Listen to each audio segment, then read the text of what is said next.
محترم حضرات و خواتین، اللہ تعالیٰ کا فضل و کرم ہے کہ امن کے ماحول میں، آسودگی کے ماحول میں اللہ کی اس بارگاہ میں ہم جمع ہیں۔ دنیا کے دوسرے حصوں میں آپ جیسے کلمہ پڑھنے والے مسلمان مائیں اور بہنیں، بھائی کچھ پریشان بھی ہیں۔ آپ اللہ تعالیٰ سے ان کے لیے دعا کریں۔ جمعے کا وقت دعا کی قبولیت کا وقت ہوتا ہے، خاص کر زلزلے کے جو شکار ہیں ویسے لوگوں کے لیے دعا کریں، استغفار بھی کریں، کہیں ایسا نہ ہو کہ اللہ تعالیٰ وہ آزمائش ہم پر بھی نہ ڈال دے۔ لیکن انسان کی ایک ذہنیت ایسی ہے، مصیبت جب کسی پر آتی ہے تو کہتا ہے کہ یہ اللہ کی سزا ہے، اپنے اوپر کوئی چیز آتی ہے تو کہتا ہے کہ آزمائش ہے، ہمارے اوپر آئے تو آزمائش، دوسرے کے اوپر آئے تو سزا۔ ایسی بات نہیں، اللہ تعالیٰ بہتر جانتا ہے، پتہ نہیں کس کے ساتھ کیا ہو۔ تو آپ اور ہم اس مخصوص وقت میں بیماروں کے لیے، اور اسی طرح جتنے لوگ دنیا کے کونے کونے میں کلمہ گو مسلمان ہیں، قبلے کی طرف رخ کر نماز پڑھتے ہیں، اچھے عقیدے والے ہیں، سب کے لیے آپ دعا کریں کہ اللہ تعالیٰ ان میں سے جو زندہ ہیں ان کو دنیا اور آخرت کی بھلائیاں عطا فرمائے، بیماروں کو شفائے کلیہ عطا فرمائے، اور جو لوگ مصیبت زدہ ہیں ان کی مصیبتوں کو دور فرمائے۔ تو آپ دعا کریں، دعا اثر رکھتی ہے۔ دوستو عزیزو، ماں اور بہنوں، میں نے سورۃ البقرہ آیہ نمبر 232 آپ کے سامنے تلاوت کی ہے۔ میرا خطبہ جو یہاں ہوتا ہے، آپ نے سنا ہوگا کہ یہ فقہ الاسرہ، فیملی فقہ، یہ اسلامی خاندان کیسے ہوتا ہے؟ تو انسانی خاندان شروع ہوتا ہے شادی بیاہ سے۔ شادی بالکل اچھی ہونی چاہیے، میں نہیں کہتا لیکن کہنے کی ضرورت پڑتی ہے۔ جب آپ نیوز دیکھتے ہیں، 2 دن پہلے آپ نے NDTV کی ویب سائٹ پر ایک نیوز پڑھا ہوگا انگریزی میں۔ میں جب انگلش میں پڑھتا ہوں تو مجھے لگتا ہے کہ دل میں سوچتا ہوں کہ کس میں کوئی مسلمان نہ ہو، لیکن بڑا افسوس ہوا جب میں نے دیکھا کہ نیا نوشو اور دلہن ہے، ریسیپشن بھی نہیں ہوا ہے، کمرے میں داخل ہوتے ہیں اور پھر دونوں ایک دوسرے پر چاقو کی وار کرتے ہیں اور دونوں کی میتیں باہر نکلتی، وہ بھی دروازہ توڑ کر۔ شادی ہوئی، ابھی ہوئی، کھانا بھی نہیں ہوا، ریسیپشن میں مہمان بھی نہیں گئے، دونوں کے دونوں، ایک کا نام اسلم تھا، دلہن کا نام بڑا لمبا ہے مجھے یاد نہیں رہا، آپ بھی دیکھ سکتے ہیں 2 دن پہلے یا کل کا آپ یہ NDTV کا جو ویب سائٹ ہے آپ اٹھا کر دیکھ لیجئے۔ تو یہ صرف اس لیے ہوتا ہے کہ تربیت نہیں ہوتی۔ ہمارے بچے بڑے بڑے ڈگریاں لے لیتے ہیں لیکن ان کے پاس اخلاق نہیں ہوتے، اخلاق نہیں ہوتے کہ ماں باپ کا احترام کیسے ہوتا ہے، نئی نویلی دلہن کا احترام کیسے ہوتا ہے، اس کے حقوق کیا ہوتے ہیں۔ اسی کے لیے کوشش ہوتی ہے کہ ہم جینا سیکھیں۔ آپ کی بڑی بڑی ڈگریاں، یہ انجینئرنگ کی ڈگریاں، یہ ڈاکٹرز کی ڈگریاں یا دوسرے علوم کی ڈگریاں، یہ بھلے کتنا ہی لے لیں، لیکن جس کے پاس کیریکٹر نہ ہو، اخلاق نہ ہو، وہ دنیا میں کیسے جیے گا، کیسے کسی کا حق ادا کرے گا؟ بہرکیف گزشتہ جمعے کے خطبوں میں ہم نے سنا، یہ سارے جمعے کے خطبے آپ IRGC کے آپ YouTube چینل پر پا سکتے ہیں، جو گزشتہ ہمارے جمعے کے خطبات ہوئے ہیں۔ تو گزشتہ جمعے کے خطبے میں ہمارے ساتھ آئی تھی بات کہ نکاح کے لیے ولی گارڈین کا ہونا ضروری ہے۔ اگر کوئی لڑکی اپنے طور سے چلے جاتی ہے، جیسے ہم کو سننے میں ملتا ہے کہ بہت ساری، اللہ تعالیٰ ہر مسلمان بچی کی حفاظت کرے، اگر بھاگ کر کہیں شادی کر لیتی ہے تو میرے نبی صلی اللہ علیہ وسلم نے فرمایا، ام المؤمنین عائشہ رضی اللہ تعالی عنہا کی حدیث ہے، ایما امرأۃ نکحت بغیر اذن ولیہا فنکاحها باطل فنکاحها باطل فنکاحها باطل۔ کوئی بھی عورت بغیر اپنے گارڈین کی اجازت کے کسی سے نکاح کر لیتی ہے تو اس کا نکاح انویلڈ ہے، اس کا نکاح نہیں چلے گا، اس کا نکاح نہیں ہوگا۔ 3 مرتبہ میرے نبی صلی اللہ علیہ وسلم نے فرمایا، فَإِن دَخَلَ بِهَا فَلَهَا الْمَهْرُ بِمَا اسْتَحَلَّهَا مِنَ الْفَرْجِ۔ اگر ہو جاتی ہے شادی، بغیر گارڈین کے ہو جاتی ہے، تو پھر اسے وہ مہر دینا پڑے گا، اس لیے کہ اس نے مہر تو دینا ہی پڑے گا، اس لیے کہ اس نے نکاح تو کیا لیکن ویلڈ نہیں ہے۔ اور فَإِنِ اسْتَجَرُوا فَالسُّلْطَانُ وَلِيٌّ مَّن لَّا وَلِيَّ لَهُ۔ ایک بات ایسی آتی ہے کہ کبھی لڑکی باپ نہیں ہوتا ہے، کیا کبھی ریورٹ ہوتی ہے، خاندان میں کوئی مسلمان نہیں ہوتا، لڑکی کا کوئی ولی نہیں ہوتا، تو اب ویسے لڑکی کیا کرے؟ تو کہا فَالسُّلْطَانُ وَلِيٌّ مَّن لَّا وَلِيَّ لَهُ، جو مسجد کا متولی ہوگا، جو اسلامک سینٹر کا صدر ہوگا، وہ اس بچی کا ولی بنے گا، اس بچی کا ولی بنے گا اور اس بچی کا نکاح کرے گا۔ اگر کبھی باپ ایسا ہوتا ہے کہ نہیں چاہتا ہے، جیسے انشاءاللہ اس کی بات آگے ہمارے پاس آئے گی، یہ کچھ بنیادی بات تھی جو گزشتہ درس میں، گزشتہ جمعے کے خطبے میں ہمارے ساتھ تھی۔ اسی کے ساتھ ساتھ ایک اور چیز ہمارے ساتھ ہے، عضل الولی، یعنی کوئی باپ اپنی بچی کو شادی سے نہیں روک سکتا۔ یعنی بچی کی خواہش ہے کہ دیندار مرد سے شادی کرے، باپ یہ چاہتا ہے کہ نہیں، بڑے عقیدہ کیسا بھی ہو، خوب کماتا ہے، اس کے پاس اتنا بڑا بیلنس اکاؤنٹ ہے، جائیداد کا مالک ہے، بھلے مشرک ہو کوئی بات نہیں ہے لیکن خوب کماتا ہے، باپ بچی کی شادی وہاں نہیں کرنا چاہتا، اسے کہتے ہیں عضل الولی۔ جیسے اس کے سلسلے میں میں نے آپ کے سامنے ایک حدیث بیان کی تھی، حسن بصری جو بڑے زاہد عابد ہیں، وہ کہتے ہیں کہ اللہ کے نبی صلی اللہ علیہ وسلم کے ایک صحابی معقل ابن یسار رضی اللہ تعالی عنہ نے مجھ سے بیان کیا کہ انہوں نے اپنی بہن کی شادی ایک آدمی سے کر دی اور اس آدمی نے ان کی بہن کو طلاق دے دیا۔ اب جب عدت ختم ہو گئی تو پھر وہ دوبارہ آ کر کہا کہ میں آپ کی بہن سے دوبارہ شادی کر لیتا ہوں۔ یعنی طلاق دینے کے بعد طلاق رجعی، جس میں واپس لینے کی یہ ہوتی ہے، عدت ختم ہو جاتی ہے تو نیا نکاح کرنا پڑتا ہے، نیا مہر دینا پڑتا ہے۔ تو معقل ابن یسار رضی اللہ تعالی عنہ نے کہا فَقُلْتُ لَهُ زَوَّجْتُكَ، اس آدمی سے کہا، بھائی نے، ارے میں نے میری بہن کو دیکھ کر تمہیں شادی کیا تھا، اسے میں نے تمہارے لیے اپنا بچھونا بنایا تھا، وَأَكْرَمْتُكَ، کتنی عزت میں نے تم کو دی تھی، کتنا ریسپیکٹ دیا تھا کہ میرے بہن کے شوہر ہو، تم نے میرے بہن کو طلاق دے دیا، اب پھر آئے ہو کہ اس سے شادی کرو۔ انہوں نے کہا لا واللہ لا تعود الیک ابدا، نہیں، میری بہن سے تم دوبارہ شادی نہیں کر سکتے۔ تو یہ بات بھائی کی تھی، اور بہن کہتی ہیں کہ جس آدمی سے ان کی وہ طلاق ہو گئی تھی وہ ان کے شوہر اچھے آدمی تھے، کوئی برے آدمی نہیں تھے، معاشرے میں عزت تھی، صورت شکل سب اچھے آدمی تھے، بہن بھی چاہ رہی تھی کہ دوبارہ ان کے ساتھ چلے جائے لیکن بھائی جانے نہیں دیتا۔ آج ایسے ہوتا ہے، ماں باپ کھڑے ہو جاتے ہیں ڈنڈا لے کے، نہیں تو دوبارہ ان سے نہیں جانا، ارے وہ گھر آتا ہے بولتا نہیں ہم دونوں جا کے جینا کریں گے، ماں باپ بیچ میں آڑے آ جاتے ہیں، جنہوں نے شادی کیا، نہیں ہماری انا کا مسئلہ ہے، ہماری عزت کا مسئلہ ہے، جس نے طلاق دیا ہے، جس نے تجھے چھوڑا ہے تو دوبارہ اس کے ساتھ کیسے جائے گی؟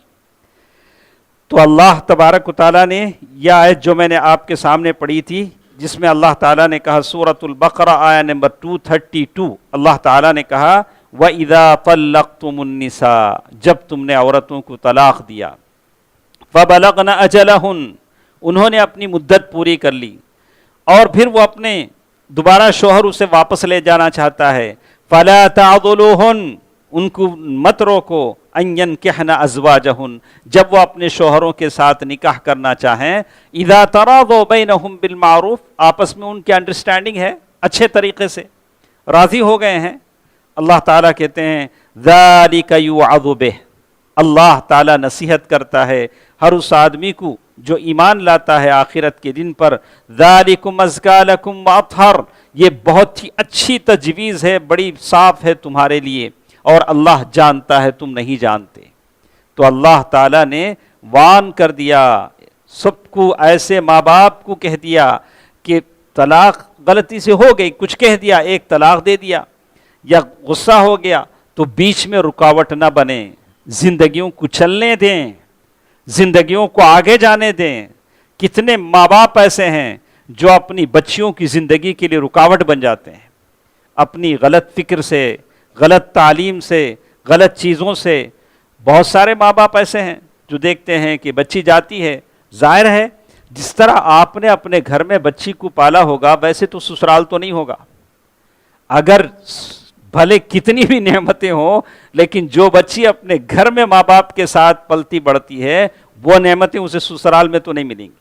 مل بھی جائیں لیکن ہوتا ہے کچھ بچیاں اپنانے میں دیر لگتا ہے، سسرال اپنانے میں کچھ بچیوں کو دیر لگتا ہے، لیکن بعد میں وہ ایسی ہو جاتی ہیں جیسے ان کا اپنا گھر ہے.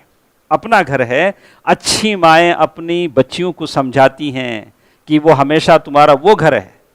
عمر کی ایک مدت تک 20 سال 25 سال تک ماں باپ کا گھر ہوتا ہے، لیکن جب شادی ہو جاتی ہے تو ہمیشہ کے لیے سسرال اس کا گھر ہو جاتا ہے. اسے وہ گھر اپنانا پڑے گا، اس گھر کو اپنا گھر سمجھنا پڑے گا. تو اللہ تعالیٰ نے سارے لوگوں کو حکم دیا فَلَا تَعْضُلُوهُنْ، بیچ میں رکاوٹ نہ بنو، زندگیوں کو جانے دو، آگے بڑھنے دو. اسی کے ساتھ ساتھ ہمارے ساتھ ایک اور چیز اس حدیث کے بعد ہے کہ موانع النکاح، کچھ چیزیں ہوتی ہیں جو نکاح کے لیے رکاوٹ ہوتی ہیں. ایک آدمی کن حالات میں کن عورتوں سے شادی نہیں کر سکتا ہے. انشاءاللہ مختصر مدت ہمارے پاس ہے، 10 منٹ یا 15 منٹ ہم لوگ سنیں گے. خیر الکلام ما قل ودل، بہترین بات وہ ہے جو مختصر ہوتی ہے. کہتے ہیں کہ سب سے پہلی چیز، آدمی اس عورت سے شادی کر سکتا ہے جو کسی کی بیوی نہ ہو. بھلے کافر کی ہی بیوی ہو تو ایک آدمی اسے شاید شادی کا پیغام نہیں دے سکتا، اس لیے کہ engage not to be engage, اس لیے کہ وہ عورت ہے، آلریڈی وہ کسی کی بیوی ہے. تو ایسا بہت ہوتا ہے معاشرے میں، دیکھا کہ کسی کی بیوی. اور یہ نقصان ہے بے حجابی کا. بے حجابی کا نقصان ہے جب سارے کھل کر ملتے ہیں، کوئی پردہ کوئی چیزیں نہیں ہوتی ہیں، تو ایک دوسرے کی بیویوں کو عورتوں کو دیکھتے ہیں تو پھر اس کے نقصانات پیدا ہوتے ہیں. بے حجابی کے نقصانات. اسلام کہتا ہے کہ جو عورت کسی کی بیوی ہو، کسی کا حق ادا کر رہی ہو، یا کسی کی منگیتر ہو، یا کسی نے اس کے لیے رشتہ بھیجا ہو، ویسی عورت کو یہ آدمی شادی نہیں کر سکتا جب تک کہ وہ اس کو طلاق دے یا اس سے اپنا جو رشتہ ہے بولے کہ نہیں ہم راضی نہیں ہیں، وہ رشتہ یعنی جو جسے ہم لوگ کہتے ہیں خطبہ، منگنی جسے کہتے ہیں، وہ ٹوٹ جائے. بہت ساری باتیں ہیں. یہ تو پہلی چیز ہوئی. دوسری چیز جس کے بارے میں کہتے ہیں موانع النکاح، اس کے بارے میں کہتے ہیں ان تکون المرأة معتدہ، یہ ایک عورت ایسی ہے جو عدت میں ہے. ویسے عورت کو نکاح کا پیغام نہیں دے سکتے، اس لیے کہ وہ اپنے شوہر سے عدت میں ہے.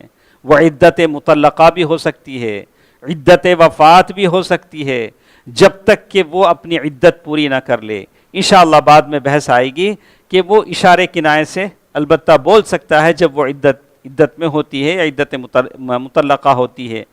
تو بہرکیف بعد میں ہم اس سے پڑھیں گے، لیکن اتنی بات ہماری ہے کہ جب عورت عدت میں ہوگی، اس لیے کہ عدت اس کے شوہر کا حق ہوتا ہے.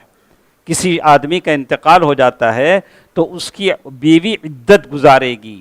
عدت سے پہلے لوگ پوچھتے ہیں کہ عدت بوڑھی عورت کے لیے کیا عدت ہے؟ جیسے ہمارے پاس ایک ہے کہ بوڑھی عورت کے لیے عدت کا ایک حساب، جوان عورت کے لیے عدت کا، ایسی کوئی چیز نہیں. عدت اسلام نے جتنی عورت کی بتائی اتنا عدت وہ عورت گزارے گی، بھلے بوڑھی ہو بھلے وہ جوان ہو. ایک صاحب ہمارے پاس فتویٰ پوچھنے کے لیے بولا کہ دیکھیے شیخ صاحب، ہماری ماں اتنی جذباتی ہیں کہ وہ اپنے شوہر کے وفات کا دکھ اور حقیقت سمجھ نہیں پاتی.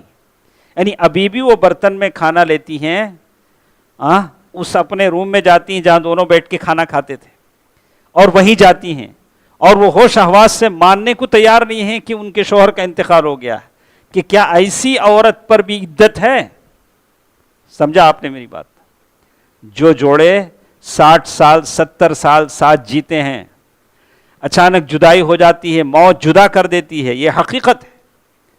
لیکن تھوڑی دیر کے لیے ان کے دل و دماغ ماننے کو تیار نہیں ہوتے، ان کے ہوش حواس کھو جاتے ہیں. تو علماء نے کہا کہ اب بھی اس عورت پر حکمی عدت ہے، بھلے وہ سمجھے نہ سمجھے. شوہر کے انتقال کے بعد سے ان کی عدت شروع ہو جاتی ہے. تو یہ دوسری بات ہمارے ساتھ تھی جسے اللہ تعالیٰ نے کہا وَلَا تَعْزِمُوا عُقْدَةَ النِّكَاحِ حَتَّى يَبْلُغَ الْكِتَابَ، یعنی اللہ تعالیٰ نے سورۃ البقرہ آیت نمبر 235 میں کہا کہ اگر کوئی عورت عدت میں ہے تو اسے نکاح کا پیغام نہ دیا جائے. وَالْمُطَلَّقَاتِ يَتَرَبَّصْنَ 3 قُرُوء، اور جو عورتیں مطلقہ ہیں 3 حیض ان کی عدت ہے، جیسے قرآن مجید نے کہہ دیا. اور اسی طرح ایک ایسی عورت جس کو کسی مرد نے 3 طلاق دے دیے ہوں، جسے کہتے ہیں البتہ مطلقہ تطلیقہ 3، یعنی وہ عورت جس کو 3 طلاق دے دیے ہیں، تو ویسے عورت سے مرد دوبارہ شادی نہیں کر سکتا. حتیٰ تنکح زوجا غیرہ، جب تک کہ وہ عورت کسی اور مرد سے شادی کرے اور وہ مرد اس عورت کو طلاق دے، پھر پہلا مرد شادی کر سکتا. دیکھا آپ نے اسلام کا قانون. اس کے لیے حیلہ بہانہ نہیں چلے گا، جیسے لوگوں نے بہت سارے حیلے بہانے کرائے، اس کے لیے لوگوں کو تیار کیا. ارے میں نے غلطی سے اپنی بیوی کو 3 طلاق دے دیے، آپ ایسا کریں میری بیوی سے شادی کر لیں، پھر دوسرے دن آپ طلاق دے دیں، میں شادی کر لوں گا. یہ تو معاملہ ہوا التیس العار. اسلام اس کی اجازت نہیں دیتا ہے. بخوشی کوئی شادی کرے پھر طلاق دے تو پھر یہ پہلا مرد اس سے شادی کرے گا.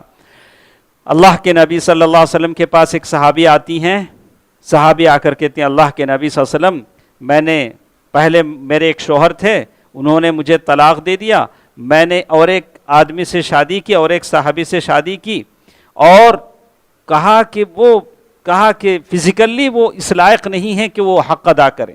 عورتیں تھیں، پوچھ لیتی تھی، دین ہے. اللہ کے نبی صلی اللہ علیہ وسلم فرمایا اللہ تعالیٰ انصار کی عورتوں پر رحم کرے. لم یمنعہن الحیا، حیا نے ان کو نہیں روکا کہ وہ دین کو جانے. وہ بالکل جو حقیقت ہے آ کر پوچھتی تھی. تو اللہ کے نبی صلی اللہ علیہ وسلم فرمایا کہ کیا تو چاہتی ہے کہ اپنے پہلے شوہر کے پاس جائے جبکہ وہ 3 طلاق دے چکا ہے؟ کہا کہ نہیں، جب تک تم دونوں آپس میں جینا نہ کرو تب تک تم پہلے شوہر کے پاس جا نہیں سکتی. تو معلوم یہ ہوا کہ ایک ایسی عورت جس کو ایک مرد نے 3 طلاق دے دیے ہوں، دوبارہ اسی عورت کے ساتھ وہ شادی نہیں کر سکتا جب تک کہ وہ کسی اور مرد کے ساتھ شادی کرے، وہ اسے طلاق دے، پھر یہ پہلا مرد اس کے ساتھ شادی کر سکتا ہے. اسی طرح اللعان، اسلام میں ایک سسٹم ہے، آپ نے سمجھا ہوگا، جسے کہتے ہیں اللعان. اللعان کہتے ہیں کہ کبھی شوہر بیوی پر، کبھی بیوی شوہر پر بڑے بڑے الزامات لگا دیتے ہیں. بولتے ہیں کہ نہیں انہوں اچھے نہیں، وہ بولتے ہیں نہیں یہ عورت اچھی نہیں ہے. اب کیا کریں گے؟ دونوں کو بٹھائیں گے، بٹھا کے ملاعنہ کرائیں گے. بڑی تفصیل اللہ تعالیٰ نے سورۃ النور میں کہہ دی ہے، آپ دیکھ سکتے ہیں، پڑھ سکتے ہیں. قرآن کا ترجمے کے ساتھ پڑھیے. دونوں ایک دوسرے پر لعنت کریں گے، اس کے بعد دونوں میں جدائی کر دیں گے. اب تمہیں الگ انہوں الگ، اسے بولتے ہیں ملاعنہ. دونوں نے ایک دوسرے پر الزام لگایا، کوئی شہود نہیں، ثبوت نہیں، تو پھر یہ دونوں ہمیشہ کے لیے وائف اور ہسبینڈ نہیں بن سکتے.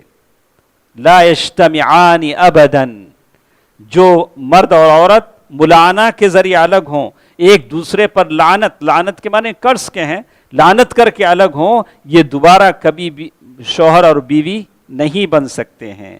تو اسی طرح کچھ اور چیزیں ہیں، جیسے ہم دیکھتے ہیں کہ یہ تو تھیں جو رکاوٹیں بنتی ہیں وہ 3 ٹائپ کی ہوتی ہیں. جیسے میں نے کہا پہلا ٹائپ میں نے کہا موانع شرعیہ، شریعت جسے کہتی ہے کہ یہ رکاوٹ ہے.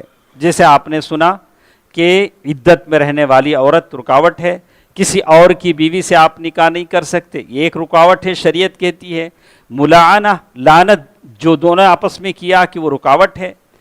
اسی طرح کچھ رکاوٹیں ایسی ہیں جو خلقیہ کہتے ہیں، پیدائشی فزیکل رکاوٹیں ہوتی ہیں. علماء نے کہا کہ مردوں میں 2 طرح کی بیماریاں ہوتی ہیں، اسی طرح عورتوں میں بھی 2 طرح کی بیماریاں ہوتی ہیں. یہ بیماریاں فزیکل باڈی میں ہوتی ہیں.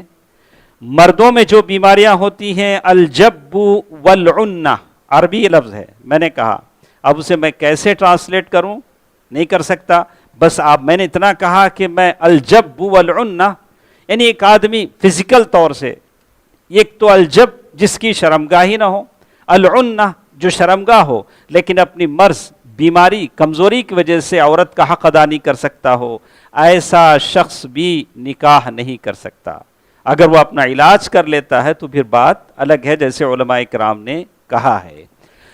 تو اللہ اللہ، جیسے کاروبار میں، بیپار میں ہم کوئی چیز بیچتے ہیں تو کہتے ہیں کہ یہ چیز میں نقصان ہے، تو ویسے ہی اگر ہمارے اندر کوئی کمی ہے، عیب ہے، تو ہم کو شادی سے پہلے بتا دینا چاہیے کہ فلاں عیب ہے۔ حضرت عمر رضی اللہ تعالی عنہ کے زمانے میں لرجل متزوج، ایک آدمی آیا جو خصی تھا، یعنی مطلب وہ ایسا آدمی جو جس کے اندر قابلیت اور صلاحیت نہیں تھی، تو حضرت عمر رضی اللہ تعالی عنہ نے کہا اعلمها ثم خیرها، کہا کہ تم اپنا عیب اس عورت کو بتا دو، پھر اسے آپشن دو، چاہے تو وہ تمہارے ساتھ چلے چاہے تو نہ چلے۔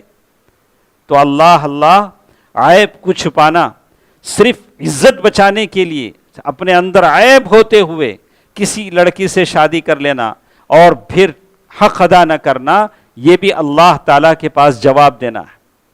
اسی طرح عورتوں میں بھی دو طرح کی بیماریاں ہیں، جیسے کہ الرتق والقرن، عورتوں میں بھی بیماریاں ہوتی ہیں، تو بتایا گیا کہ اس طرح کی کوئی کمی ہے تو کھل کر بتا دینا چاہیے۔